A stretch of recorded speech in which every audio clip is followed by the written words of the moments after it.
तो तुम दोनों के सामने 5 लेन बने हुए हैं। हर लेन में अलग अलग पैसे हैं। जैसे फर्स्ट लेन में 10 रुपया है, सेकंड लेन में 100 रुपया है, और थर्ड लेन में है 200, फोर्थ लेन में है 300 और फिफ्थ लेन में है 500। तुमको बॉल को बैट से मारना है और बॉल जिस लेन में जाके रुकेगी तुमको उतने रुपए मिलेंगे। 5 बार मारना है और 5 बार जिस जिस लेन में जाएगी उतने उतने पैसे तुम्हारे प्लस होते जाएंगे।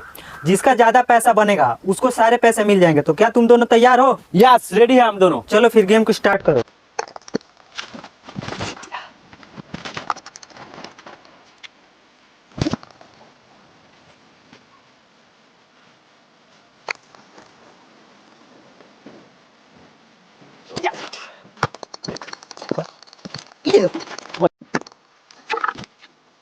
नो